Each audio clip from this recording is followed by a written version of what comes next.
Selamat pagi, Shalom. Mari kita memuji Tuhan.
kasih Tuhan Yesus, Kau baik, Kau sungguh Allah, Kau yang sungguh sangat baik.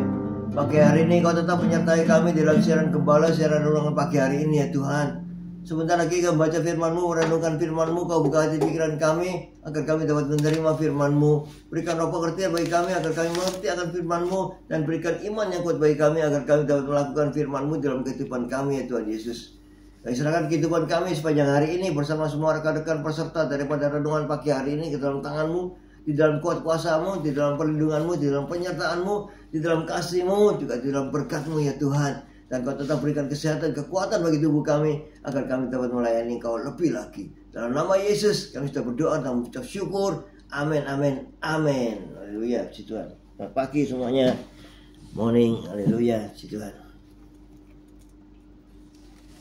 Selamat pagi, Cece Emi, Bu Elias, Pak Elias, Esther Sepsi, Pak Anton Sepsi, Bu Lastri, good morning, Marta, Martin, Bu Esterlin, selamat pagi, Anak Bintan, salam kenal, Bu Asma, selamat pagi. Baiklah, semua yang sudah bergabung, selamat pagi semuanya. Mari kita baca Markus 9 ayat 30 sampai 37. Markus 9 ayat 30 sampai 37. Markus 9 ayat 30 sampai 37 dengan perikop pemberitahuan kedua tentang penderitaan Yesus. Markus 9 ayat 30. Demikian bunyi firman Tuhan. Yesus dan murid-muridnya berangkat dari situ dan melewati Galilea, dan Yesus tidak mau hal itu diketahui orang. Sebab ia sedang mengajar murid-muridnya, ia berkata kepada mereka, Anak manusia akan diserahkan ke dalam tangan manusia, dan mereka akan membunuh dia, dan 3 hari sesudah ia dibunuh, ia akan bangkit. Mereka tidak mengerti perkataan itu, namun segan menanyakannya kepadanya. Kemudian tibalah Yesus dan murid-muridnya di Kapernaum.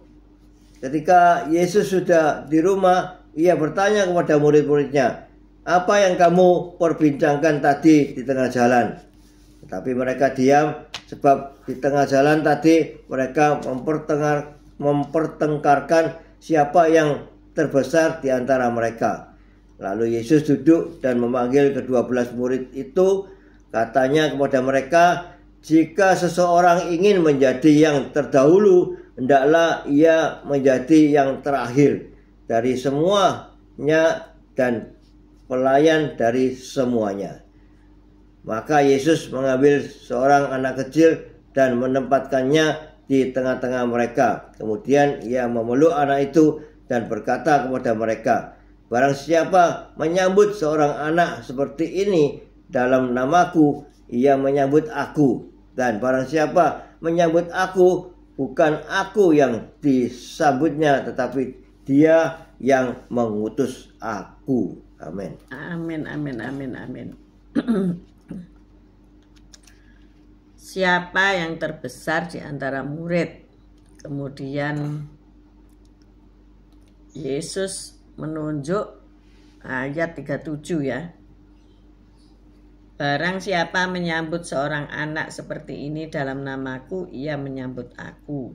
Dan barang siapa menyambut aku, bukan aku yang disambutnya, tetapi dia yang mengutus aku. Amin. Dari sejak zaman mula-mula ya, zaman Yesus masih hidup, maka posisi atau tempat itu menjadi rebutan ya. Jadi kalau hari-hari ini orang-orang yang mendapat tempat yang terbaik, hati-hati ya, tempatnya itu diincar oleh banyak orang ya. Nah, dalam firman Tuhan dikatakan bahwa barang siapa jika seorang ingin menjadi yang terdahulu, hendaklah ia menjadi yang terakhir dari semuanya dan pelayan dari semuanya. Luar biasa ya ini ya. Justru bila seseorang ingin tempat yang terutama, tempat yang paling utama, tempat yang tertinggi, atau menjadi orang yang terdepan, ya, tapi ia harus menjadi yang terakhir dan menjadi pelayan dari semuanya ya dari pemimpinnya sekarang, dari rekan-rekannya, dari semuanya harus jadi pelayan. Nah, inilah yang harus dimengerti dan dilaksanakan ya. Harus bisa melayani. Harus bisa melayani siapapun juga. Anda punya keset kaki enggak? Keset itu apa ya? Alas kaki. Alas kaki kan sepatu. Sepatu. Keset itu satu apa ya? Sarana untuk membersihkan daki dari sepatu ya, ataupun dari kaki ya. Dari luar rumah. Diinjak-injak kemudian keset dulu. Ditempeli debu, bahkan kadang-kadang lumpur ya. Lumpur sampai lengket. Sampai lengket. Dan kalau saudara beli keset di toko, mungkin ada tulisan-tulisannya ya hari ini ya.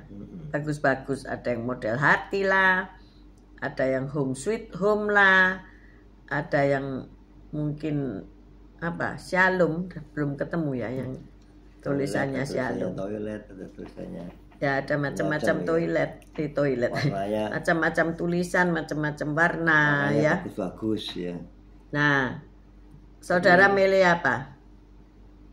Welcome mungkin ya. Ya, ada yang welcome. Tapi ya, kita kalau beli keset yang baru itu ya, jadinya sayang dipakai. Itu bapak itu. Kalau dipakai nanti kotor ya. Ya, jadi gimana? Keset yang baru itu tadi ditaruh di bawahnya dan di atasnya diberikan keset yang itu lama pakem itu pakem. Sehingga keset yang baru itu tetap baru gitu. Ya, itu pakem itu ya. Ya gimana ya nanti ya eman sayang enggak keduman lah lain kali. Ya kalau sudah beli barang baru itu saya pakai ya, karena apa? Disimpan ya rusak, dipakai ya rusak. Kalau disimpan kita enggak sempat pakai, tahu-tahu rusak. Makanya ya saya pakai aja untuk dinikmati ya. Jadi cara menikmati hidup juga adalah memakai barang-barang baru ya. Yang baru dibeli, jangan dieman-eman. Kalau pakem enggak, ditumpuki yang jelek, jadi nanti dia bisa kelunturan. Jadi jelek juga. Nah, mungkin saudara milih welcome ya. Tulisan di keset saudara. Apa saudara, rumah saudara belum punya keset?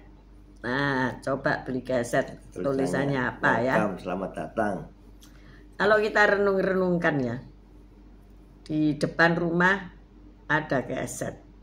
Itu penyambutan pertama ya. Kalau menyambut seorang raja atau presiden itu pakai karpet merah ya. Turun dari pesawat digelarin karpet merah sampai di tempat bangunan yang ada ya. Luar biasa bukan? Penyambutan. Jadi keset itu melambangkan penyambutan. Jadi mungkin Pak Gem kalau mengerti sekarang kesetnya yang jelek dibuang. Karena apa? Kita menyambut tamu dengan sesuatu yang baik, dengan sesuatu yang indah, begitu ya. Nah, itu maksudnya di keset yang di kamar mandi ya, karena kan dari mana kamar mandi itu kan basah-basah, jadi cepet. Ya itu lain fokus, ya. Fokusnya kalau kita di luar rumah ya nggak apa-apa, nggak problem. Sekarang kita kan masalah welcome ya, tamu masuk bukan ke toilet. Jadi kalau di depan ya keset yang bagus dipasang ya. Nah, dalam Markus 9, Yesus berpindah ya dari gunung tempat dia dimuliakan dengan Petrus, Yakobus, dan Yohanes yang terpesona melihat kekudusan hadirat Tuhan, ke tempat dia menyembuhkan seorang anak laki-laki yang kerasukan roh jahat dan yang ayahnya telah putus asa. Kemudian Yesus memberikan pelajaran pribadi kepada para murid mengenai kematiannya yang akan datang. Namun mereka gagal total memahami maksudnya. Yesus pun menanggapi mereka dengan menempatkan seorang anak kecil ke pangkuannya dan berkata, "Barang siapa menyambut seorang anak seperti ini dalam namaku, ia menyambut aku. Dan barang siapa menyambut aku, bukan aku yang disambutnya, tetapi dia yang mengutus aku." Luar biasa loh ya. Sangat rendah hati sekali ya. Sangat luar biasa. Jadi kalau kita menyambut Yesus dalam hidup kita, maka Bapaklah yang kita sambut, Allah yang kita sambut. Amin. Amin. Jadi kata menyambut di sini berarti memperkenankan dan menerimanya sebagai tamu. Ya. Yesus menginginkan murid-muridnya menyambut semua orang, bahkan mereka yang direndahkan dan yang bermasalah. Seolah-olah kita sedang menyambut Tuhan. Jadi hari ini kita renungkan, apakah kita sudah menyambut tamu-tamu yang datang pada hari Minggu ke gereja atau ke rumahmu, itu tidak dengan sebelah mata, tetapi menyambut dengan antusias ya. Karena apa? Kita ini hamba Tuhan, kita ini pelayan, harus melayani semuanya, tidak boleh milih-milih ya. Kemarin di gereja ada seorang ojol yang kepingin ke gereja. Dia katakan pada jemaat yang sering diantarkan dia, "Aku kepingin ke gereja, Bu." Nah kemarin dia janjian sudah, terus ditunggu di depan gereja, dia akhirnya datang juga. Nah saat datang saya sudah di depan juga, terus saya katakan, "Oh ya Pak, ayo gabung dengan kita ya." Terus saya katakan, terus dia ngomong, "Kalau aku sudah lama tidak ke gereja." Oh berarti dia asalnya dulu anak Tuhan ya, Kristen dia, jadi bukan dari seberang ya. Dia sudah katakan, "Sudah lama aku tidak ke gereja." "Oh ya, ayo mulai sekarang kita lagi ya." Terus saya rangkul dia. Dia agak gimana gitu loh, kok disambut luar biasa ya. Saya rangkul dia dan dia agak sedikit nangis gitu, mencucurkan air mata ya, karena dia sudah lama nggak ke gereja dan kita sanggup kedatangannya, kehadirannya kembali ke gereja. Luar biasa ya, akhirnya dia ibadah di gereja. Luar biasa. Sejak mungkin minggu depan dia datang lagi untuk beribadah. Tadinya dia keliru pergi gereja yang depan rumah saya ya, gereja Presbyterian bukan Pantekosta. Jadi dia tidak ada yang kenal, dia kiku, ternyata dia salah masuk gereja ya. Dan ketika ia masuk ke gereja kami, dia ngomong, "Aku sudah tahu lama gereja ini," tapi dia tidak masuk sebab tidak ada yang kenal. Nah ketika CCMI kenal, karena CCMI kan suka ke Surabaya ya, dan bertemu dengan dia, maka diajaklah, "Terima kasih CC sudah menyambut tamu agung ya daripada Tuhan Yesus."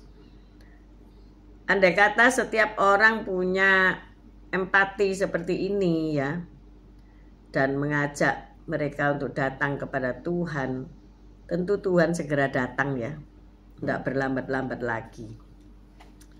Ya, mari kita semua punya hati yang penuh dengan ucapan selamat datang kepada Tuhan dan kepada sesama yang mau mengenal Kristus ya. Selamat pagi Pak Mei, Bu Rima, Pak Anton, juga Bu Rebeka Sirait, Bu Tiar, Bu Nurmala, Yosinta, Pak Martin dan Bu Martin, selamat pagi. Bu Viken, Pak Henry, selamat pagi. Ya, Bu Foni juga selamat pagi. Kita harus punya hati melayani, karena kalau kita mau kedudukan yang tinggi, Tuhan ngomong kamu harus rendah dulu.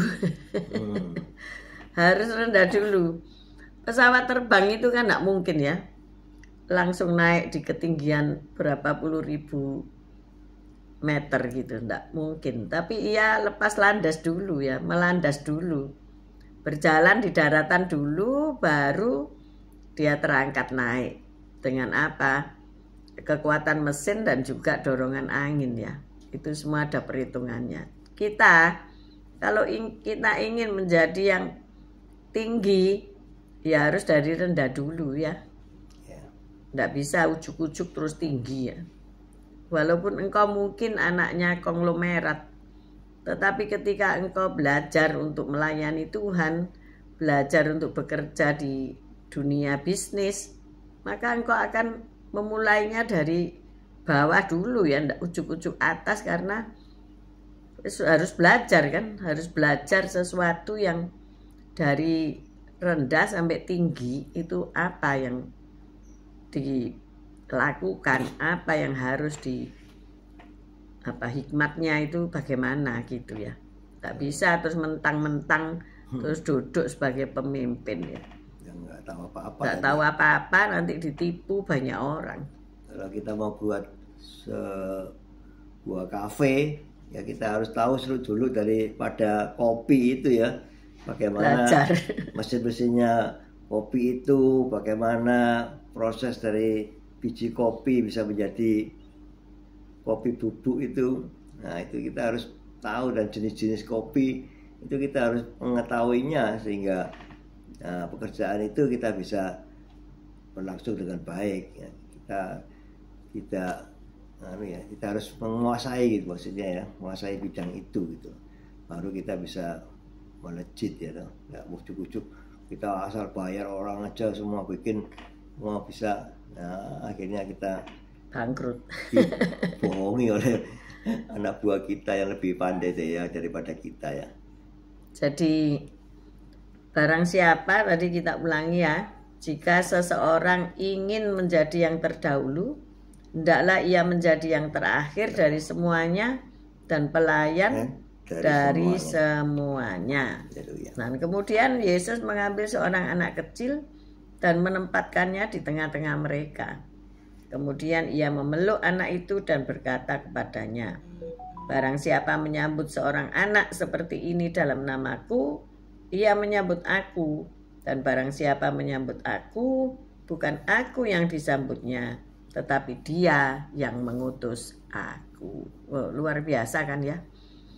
Jadi perhatikan, apa ada welcome di dalam hatimu, tulisan welcome di dalam hatimu. Juga welcome ketika kita menyambut tamu ya, welcome. Kita menyambut tamu-tamu Allah, ada tulisan welcome. Juga ada sukacita di ya.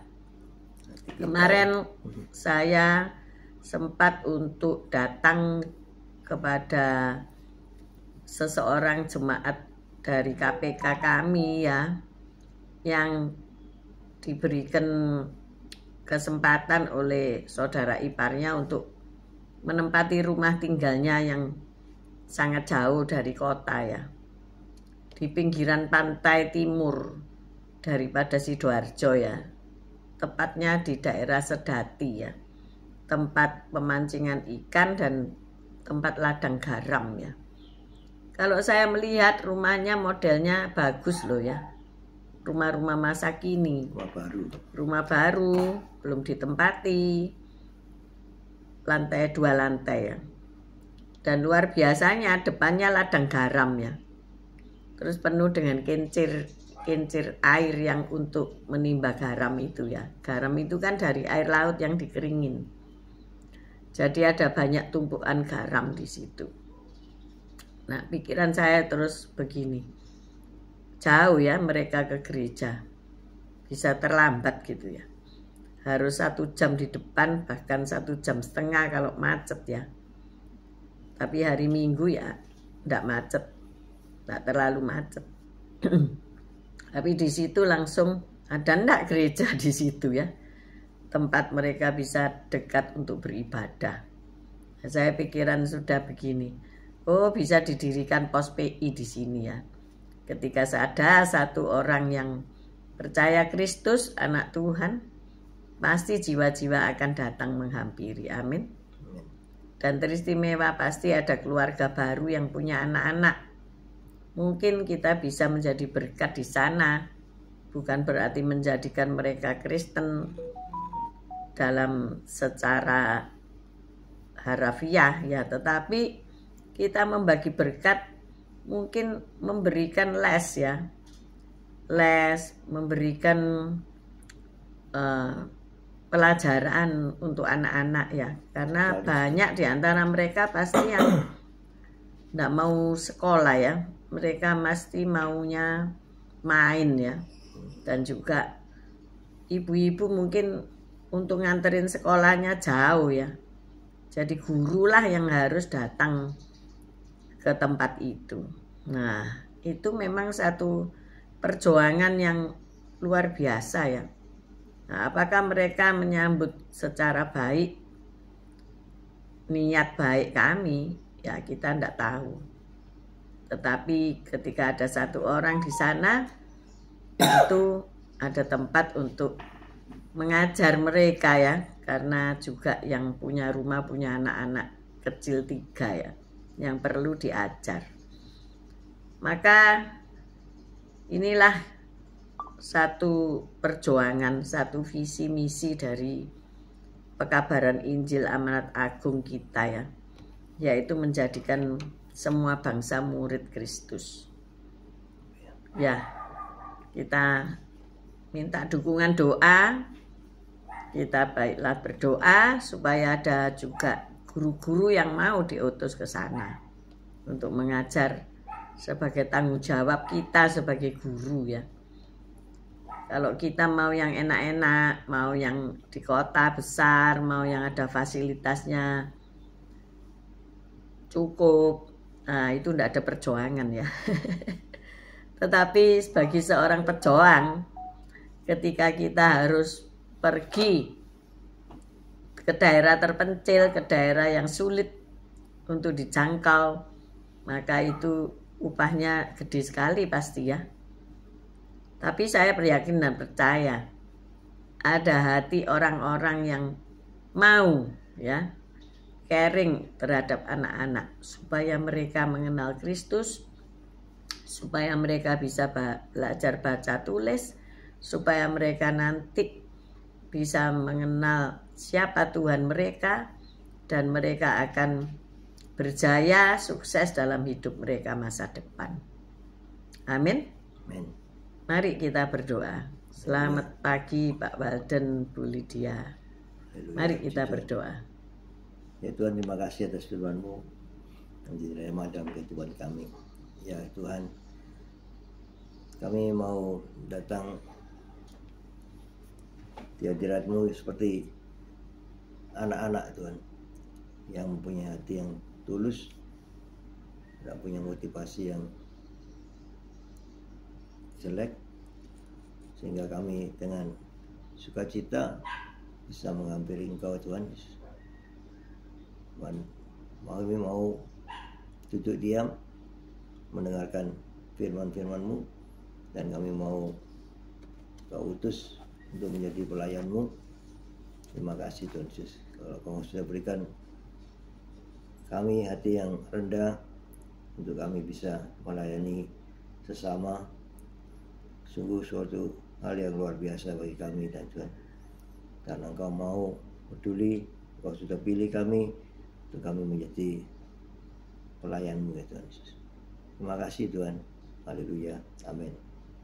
Bapa, kami berdoa supaya ketika kami ingin kedudukan di dalam pekerjaan kami, di pelayanan kami, Tuhan, Engkau mengubahkan paradigma berpikir kami. Karena kami ini adalah pelayan-pelayan-Mu, baik ketika kami melayani Tuhan di tempat-tempat pelayanan rohani, kerohanian, maupun kami sedang bekerja. Tuhan, biarlah kami mau melakukan teristimewa menyambut kedatangan-Mu, menyambut kedatangan jiwa-jiwa, karena yang menyambut adalah Bapa di surga. Terima kasih ya Tuhan. Berikan kami kemampuan, kesanggupan, kekuatan untuk kami datang kepadamu, dan Engkau membuka pintu-pintu pelayanan buat kami. Tidak hanya di dalam kota, Tetapi dimanapun Engkau mengutus kami, Engkau membuka pintu-pintu pelayanan buat kami semua. Terima kasih Engkau memberkati para hamba-hamba Tuhan yang berjuang di tempat-tempat terpencil, di tempat-tempat minim sarana prasarana.